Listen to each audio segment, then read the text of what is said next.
دوسری بات یہ ہے کہ ظاہر ہے کہ اگر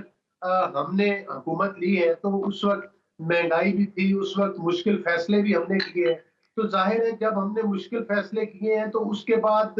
اب ہم اکانومی کو بہتر کرنے کی طرف چل پڑے ہیں۔ اب ہم نے جس طرح سے کہ آپ نے دیکھا کہ بجلی پہ ٹیوبل کے ریٹ میں ریلیف دیا ہے، ڈالر کی قیمت قدرے جو ہے وہ نیچے آئی ہے اور پاکستان کی کرنسی مستحکم ہوئی ہے، معاشی طور پر آئندہ ہم دیگر چیزوں میں بھی لوگوں کو ریلیف دینا چاہتے ہیں۔ تو میرا خیال ہے کہ اس حکومت کو یہ مدت پوری کرنی چاہیے اور انشاءاللہ کرے گی۔ ہاں، احتجاج چلتے رہتے ہیں، پہلے بھی دھرنے ہوئے تھے، ہم لوگوں نے بھی احتجاج کیے، لیکن احتجاجوں سے حکومتیں نہیں بدلتی۔ آئینی طریقہ یا اسمبلی میں آ کر رسم اعتماد لے کر آئیں، کسی آئینی طریقے کے ساتھ آئیں، غیر آئینی طریقوں کے ساتھ حکومتیں نہیں تبدیل ہوتی۔ ہمارے پاس میں یہ تھا کہ فل کورٹ، آپ کو پتہ ہے کہ ہم سپریم کورٹ کی طرف بھی گئے، ہم نے افراد دلی کا مظاہرہ کیا اور ادھر شہباز صاحب نے کہا ہے کہ اگر سپریم کورٹ چاہے تو ان کو بھی مطلب ہے کہ انکوائری کر سکتی ہے، ان کو بھی شامل تفتیش کر سکتی ہے، کسی بندے کا قد آئین اور قانون سے بڑا نہیں ہے۔ لیکن ایک میں ضرور گزارش کرنا چاہوں گا کہ ہر اس قسم کے واقعے کے اوپر یقینی طور پر یہ پریشان کن واقعہ ہے اور ہم اس کی مذمت کرتے ہیں، لیکن ان واقعات کے اوپر سیاست کرنے کی ضرورت نہیں، ان کو میرٹ کے اوپر انکوائریز ہونی چاہیے اور جو بھی ملزمان ہیں وہ مطلب جو مجرم ثابت ہو ان کو کیفر کردار تک بھی پہنچنا چاہیے، اور جس بندے نے فائر کیا وہ تو موقع سے پکڑا بھی گیا۔ چلیں اب ان سے آگے تو پوچھتے آپ اداروں کا کام ہے کہ وہ اس پر کام کریں جی اور وہ اصل حقائق کا پتہ چلا۔ ٹھیک ہے جی، علی محمد خان صاحب آپ کیا کہیں گے؟ دیکھیں ویل صاحب، یو آر اے لائر اور بلوچ صاحب بھی وکیل ہیں، تو ہم تینوں کو اس کا پتہ ہے کہ ایف آئی آر میں قانونی تحفظ ہے مستغیث کو کہ اس کی مرضی کی ایف آئی آر ہو، کیونکہ بعض اوقات جب کوئی بھی ایف آئی آر کرواتا ہے تو اس وقت اس کو انفارمیشن ہوتی ہے، ضروری نہیں ہوتا کہ ہر چیز کی اس وقت آپ کے پاس اس وقت ثبوت ہو ایف آئی آر کرتے ہوئے، کیونکہ آپ ایمرجنسی میں ہوتے ہیں اور آپ کا یہ حق ہے کہ آپ اپنا نقطہ نظر اس میں وہ لے کے آئے۔ اس میں ایس ایچ او ایک نقطہ، ایک فل سٹاپ، ایک کوما بھی نہ ایڈ کر سکتا ہے نہ سبٹریکٹ کر سکتا ہے۔ ہاں، اس کے پاس یہ اختیار ضرور ہے انویسٹیگیشن افسر کے پاس کہ جب ایف آئی آر درج ہو جائے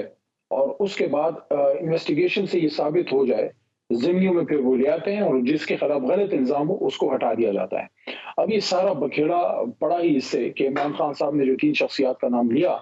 جس کا ذکر اسد عمر صاحب نے کیا تھا جب خان صاحب اس وقت اندر تھے، جب ان کی گولیاں نکالی جا رہی تھی، اس سے پہلے شاید انہوں نے یہ بات کی تھی، تو وہ جس بھی وجہ سے مجھے نہیں پتا کیا مجبوری ہے پنجاب گورنمنٹ کی کہ وہ اس کو نہیں کر سکے، یا پولیس کی جس پہ ایک جو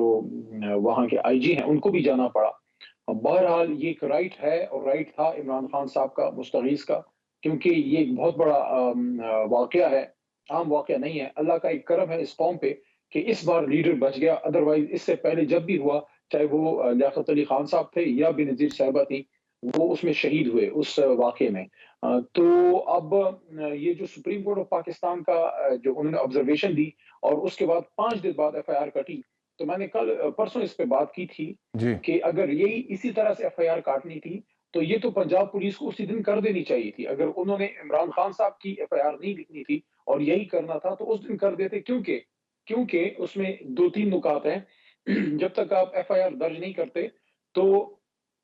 پراپرلی کیس سٹارٹ نہیں ہوتا، نہ کرائم سین پریزرو ہوتا ہے، نہ اس کی اس طرح سے انویسٹیگیشن سٹارٹ ہوتی ہے۔ تو یہ ساری چیزیں، ایف ایس ایل رپورٹ، گولیوں کا جمع کرنا اور وہاں سے جو بھی ابتدائی سی آئی ڈی رپورٹنگ ساری ہوتی ہے، جو بھی وہاں کی کاروائی ہوتی ہے، وہ جب تک ایف آئی آر درج نہیں ہوگی وہ تو سٹارٹ ہی نہیں ہوتی۔ تو 5 دن بعد سابقہ وزیر اعظم پہ جو قتل کا حملہ ہوا تھا اس کی ایف آئی آر درج ہوئی ہے۔ یہ ایک بہت بڑا سوالیہ نشان ہے ہماری ریاست اور ہماری انتظامی اور عدلیہ کے نظام پہ۔ ٹھیک ہے، ابھی جب آپ گفتگو فرما رہے تھے میرے پاس ایک خبر آ رہی ہے، ابھی علی گوہر بلوچ صاحب، خبر یہ آ رہی ہے کہ پاکستان مسلم لیگ نواز کے وزیر آباد، وہ جگہ جہاں پر عمران خان پر قاتلانہ حملہ ہوا تھا، ادھر کی یونین کاؤنسل کا جو چیئرمین تھا